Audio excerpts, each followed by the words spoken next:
So almost a year ago, we started on this crazy journey, and we didn't really have any idea what to expect or what things were going to look like. But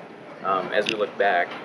on this last year, we can really see God's provision, and we can really see how God has orchestrated and how He's kind of planned out things, not only on our journey, but in our lives. We are just now starting our second trimester here at Language Institute in Costa Rica, and it's been pretty neat to be able to see how God has provided along the way. This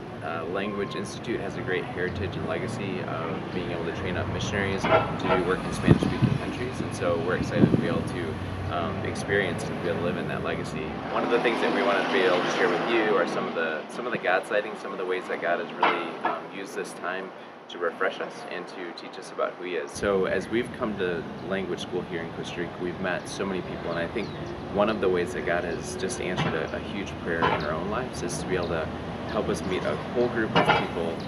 this first trimester that we've been here that are also going to do work in the Dominican Republic. They've been able to share with us their experiences, and they've been able to share with us their hopes and their fears and the ways that God is doing work in their own lives as well. So that for me has been a huge answer to prayer and a huge refreshment and encouragement, just that God has our journey in His hands, and that He's leading and guiding us, and He's putting into our lives the perfect people in the perfect time for us to be able to really understand how He provides. One of the other ways that God has really blessed us is through a friendship with a local chica, what they call a Costa Rican here, and she's invited us to her home 3 times a week to just read the Bible and help us understand it in Spanish. It's just really been a true blessing to us. Another thing that we want to be able to share with you are some of the successes, some of the things that God has done and shown us in our lives that just quite frankly we've just needed to hear and we've needed to see, and that our kids and our family has been able to transition from the limbo of training and pre-field things to be able to actually be here in Costa Rica for these last 3 months or so, to be able to learn these new things, to be able to transition and really feel like we're in a place where God is continuing to teach us and helping us grow.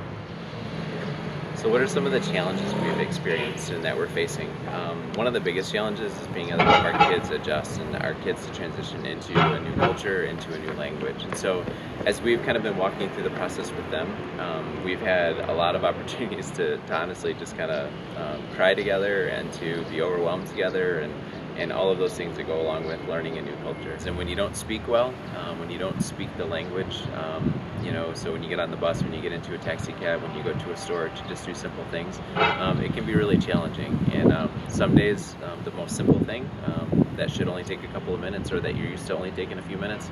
can be something that can be a half a day, or can be a whole day's worth of just struggle. And so here's some ways that you guys can be praying for us as we're here in Costa Rica and as we're getting ready to make our transition to the DM. If you could be praying for us just as we go through this next trimester, that not only that we continue to hear the language better, but that we continue to grow in our ability to be able to speak and communicate in Spanish. At the end of December, we would really like to begin the process of making our transition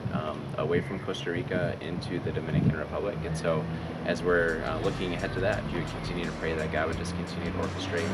the things that need to be in place for us to be able to make that transition.